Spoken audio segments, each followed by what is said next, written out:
Hey again, guys. So I've been away, was in my other house for the holiday. I have a lot of baseball cards there, mostly less expensive sets, and I have a few nice sets there. Lots of doubles, action figures, collectibles, magazines.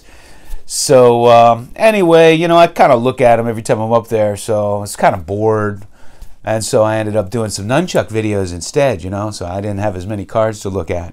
So now that I'm home, you know what I like to do? I like to look at some baseball cards. We're going to start off with T206 Addy Joss. He died young, and I'm pretty sure at the time of his T205 card, he had already passed away. That card's a short print, the T205, and one of the more expensive sets, and a key card in that set if you collect that one.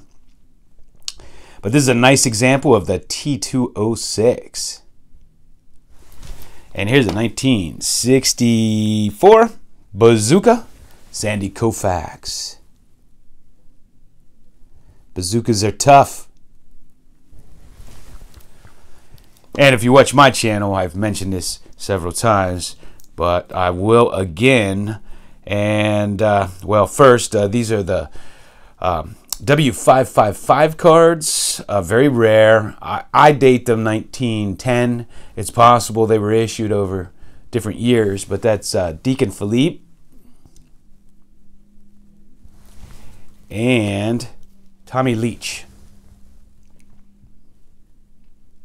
Now these two guys were instrumental in that first modern day World Series in 1903 against Cy Young and that team, because Tommy Leach became the first player ever to score a run in a World Series. He doubled and then scored. He also led the league in home runs that year, which was something because he was a tiny man. I think he was something like 5'7", but a good ball player. And Deacon Philippe pitched 5 complete games of that World Series. Of course, back then, that World Series was 9 games, but the Pirates had one pitcher get hurt, and one actually went a little insane, and they took him to a mental hospital, and Deacon Philippe had to pitch every game of the World Series. Did a good job, too, but must have been tired there at the end, and the Pirates ended up losing that World Series, but it was a close one.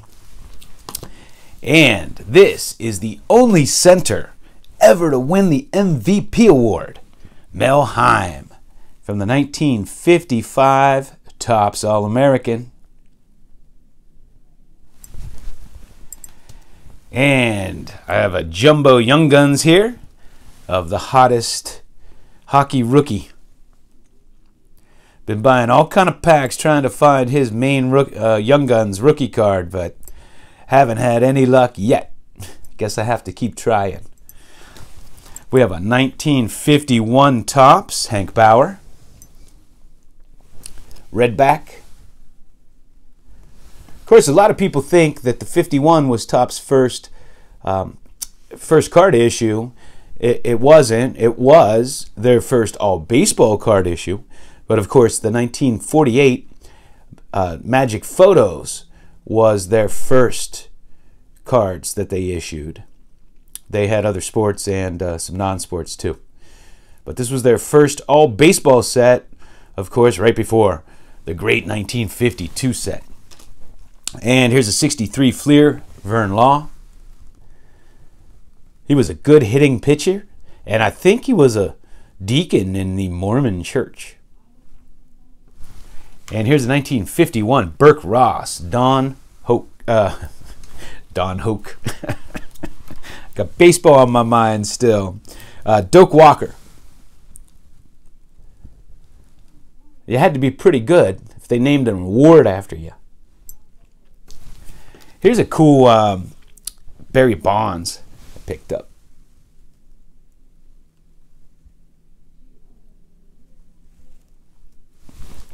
Here's a Nick Chubb rookie jersey card here. Really cool card. And Here's Don Hoke from 1961.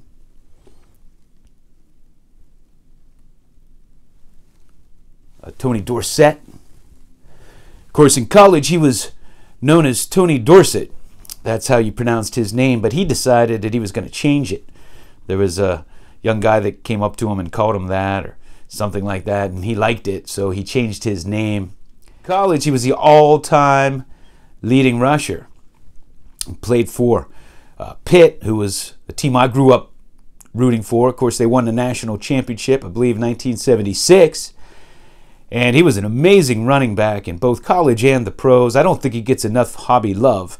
When he retired, he was the second all-time leading rusher in NFL history, only behind Jim Brown. He also had a 99-yard touchdown run. I remember watching it, and it was captured, that record, on this card. Another great player back in that era was Dan Fouts. And this is his record breaker. They had an offense like you hadn't seen before. They were kind of cutting edge, a little bit ahead of their time. I remember Chuck Muncie running there. They had Johnny Jefferson, Kellen Winslow. Who remembers that playoff game where he would make a catch, limp back with his shirt out to the huddle, look like he couldn't run another play. He'd go out and catch another ball. One of the greatest playoff games in history. And what was it? The Dolphins won with that hook and ladder play.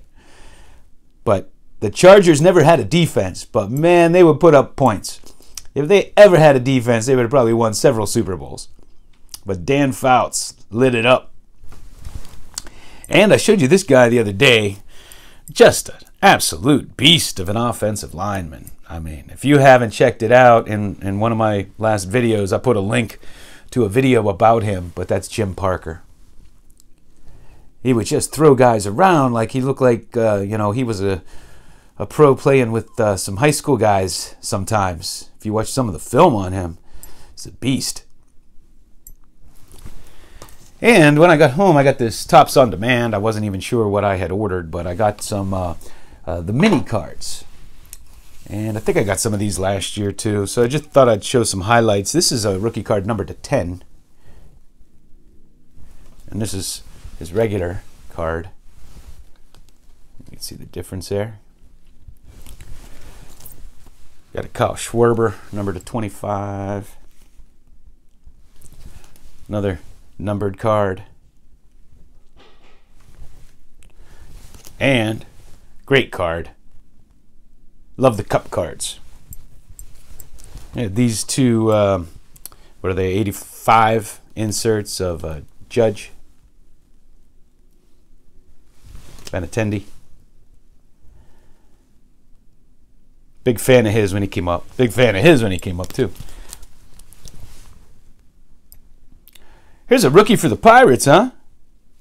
Wow. You know, the Pirates are a farm system for the rest of the league.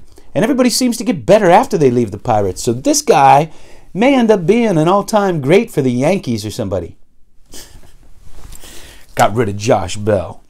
I'll tell you, back when they started to really be bad, they had Brian Giles and Jason Kendall. And I enjoyed watching those guys. So they got rid of Kendall. So all we had left to really watch was Brian Giles. And I told my dad, I said, if they get rid of Brian Giles, I'm not watching baseball anymore because I have absolutely nobody to watch. And they traded him, and I didn't watch baseball for over a decade. I truly didn't. And when I started watching again, McCutcheon was playing, and I became a fan of his. He seemed like, he was an amazing player to me. And great all-around player. And, man, they got good, made the playoffs 3 years. 2 of them were one game playoffs. Once Madison Bumgarner, who, I don't think he ever gave up a run in the postseason, beat us. And then the next year we had Jake Arrieta, who was just on fire, shut us down, and just to throw salt in the wound, hit a home run on top of that. And then what did they do? They started trading everybody off again, and now they're terrible again. Okay, I'm done with that. I showed this card the other day, but why not? Jesse Owens from the 1951 Burke Ross set. And I did a video on this guy because he didn't wear a helmet. And it's hilarious to watch him rush the passer with no helmet on.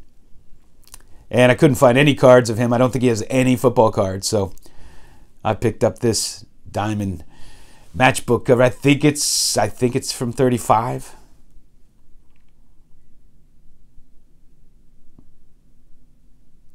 I know I have a bunch of the baseball. They were issued, I believe, 30, 34, 35, maybe 33. But they're pretty cool. They're like little cards. So, that's what I have for you today. Thanks for watching.